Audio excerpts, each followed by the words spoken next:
नमस्कार दोस्तों, आज मैं आपको गणेश भगवान की कृपा की कहानी सुनाने जा रही हूँ।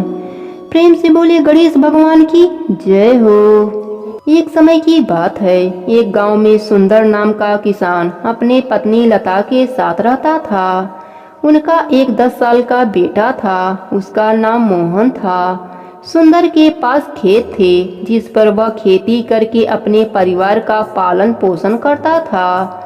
सुंदर की पत्नी घर के कार्य करती थी। वह गणेश भगवान को अपना इष्ट देव मानती थी। उनके व्रत व पूजा पूरे नियम से किया करती थी। एक बार गांव में भयंकर महामारी फैली, जिसकी चपेट में सुंदर भी आ गया। वह बहुत बीमार पड़ गया। उसकी बीमारी के चलते लता काफी परेशान रहने लगी। उसने सुंदर का काफी उपचार कराया, पर वह ठीक नहीं हो पा रहा था। उपचार के चक्कर में खेत भी बिक गए, लेकिन सुंदर की तबीयत दिन प्रतिदिन खराब होती जा रही थी। लता रात दिन पति की सेवा में लगी रहती थी। एक दिन जब वह निराश हो गई तो वह मंदिर में गई और गणेश भगवान के चरणों में बैठकर रोने लगी। उसने कहा, प्रभु मेरे पति को अच्छा कर दीजिए, बदले में मैं कुछ भी करने के लिए तैयार हूँ। उसी मंदिर में एक साधु बाबा बैठे थे। वह लता की सारी बातें सुन रहे थे। जब लता वापस जाने लगी तो उन्होंने कहा, बेटी तुम क्यों परेशान हो? लता ने उन्हें सारी बात बताई। तब साधु बाबा कुछ देर आंखें बंद करके बैठे रहे और फिर बोले, तुम्हारे पति के पिछले कर्मों के फल के कारण उसकी यह दशा हो रही है। तुम उसके लिए क्या कर सकती हो? तब लता ने कहा, महाराज मैं कुछ भी कर सकती हूँ, बस मेरे पति के प्राण बचा लीजिए। तब साधु बाबा ने कहा, तुम्हारे भाग्य में पति या संतान दोनों में से एक का ही सुख है। यदि तुम अपने पति का प्राण बचाना चाहती हो तो तुम्हें पुत्र की बलि देनी होगी। उसे हमें सौंपना होगा। हम उसे ले जाकर एकांत में बलि देंगे। यह सुनकर लता डर गई और बोली, महाराज यह कैसे हो सकता है? मेरा तो एक ही पुत्र है। तब साधु बाबा ने कहा, घर जाकर सोच लो। यदि तुम अपने पुत्र को हमें देती हो तो 1 सप्ताह में तुम्हारा पति स्वस्थ हो जाएगा। लता रोती हुई घर आई। उसने सुंदर को इस बारे में कुछ नहीं बताया। यदि उसे पता लगता तो उसकी तबीयत और खराब हो जाती। किसी तरह रात बीती। वह रात भर रोती रही। सुबह वह अपने पुत्र को लेकर मंदिर पहुंची और मोहन को साधु बाबा को सौंप दिया। लता ने कहा, महाराज मैंने निर्णय ले लिया है कि पति के वजह से ही यह संतान मुझे मिली है। इसलिए यदि दोनों में से एक को ही चुनना है तो मैं पति को चुनूंगी। आप इसे ले जाइए और मेरे पति को ठीक कर दीजिए। साधु बाबा उसे लेकर चल दिए। लता वहीं जमीन पर गिर पड़ी और रोने लगी। वह रोते रोते घर आ गई। वह दिन रात अपने पुत्र के वियोग में रोती रहती।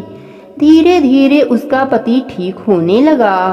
ठीक 8 दिन बाद वह स्वस्थ हो गया। ठीक होते ही उसने अपने पुत्र को पुकारा, परंतु वह कहीं नजर नहीं आया। उसने लता से पूछा।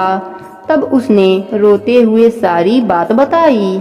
सुंदर गुस्से में बोला, मूर्ख यह क्या कर दिया? हमारा एक ही तो सहारा था, तूने उसकी भी बलि दे दी। उसके बिना मैं जीकर क्या करूँगा? जा उसे कहीं से भी लेकर आ, तभी मेरे घर में पैर रखना। यह कहकर उसने लता को घर से निकाल दिया। वह रोती हुई उसी मंदिर में पहुंची। वहां वही साधु बाबा बैठे थे। वह उनसे अपने पुत्र को वापस करने की प्रार्थना करने लगी।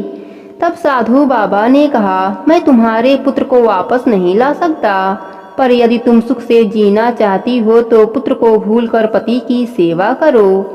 लता ने कहा, महाराज वे तो मेरी शकल भी नहीं देखना चाहते। तब साधु बाबा ने कहा, तुम गणेश जी का नित्य नियम करो। विघ्नहर्ता गणपति जी का आशीर्वाद रहा तो सारे संकट दूर हो जाएंगे। लता उसी मंदिर के प्रांगण में बैठ गई। कोई उसे कुछ खाने को दे देता तो वह खा लेती और खा पी कर दिन रात गणेश भगवान के ध्यान में लगी रहती। एक दिन उसका पड़ोसी उसके पास आया और कहा, तुम्हारा पति बेहोश पड़ा है, घर जाकर देखो। वह दौड़ती हुई घर पहुंची। तब आसपास वालों ने कहा, यह पुत्र के वियोग में भूखा प्यासा रहता था और उसी के कारण आज बेहोश हो गया।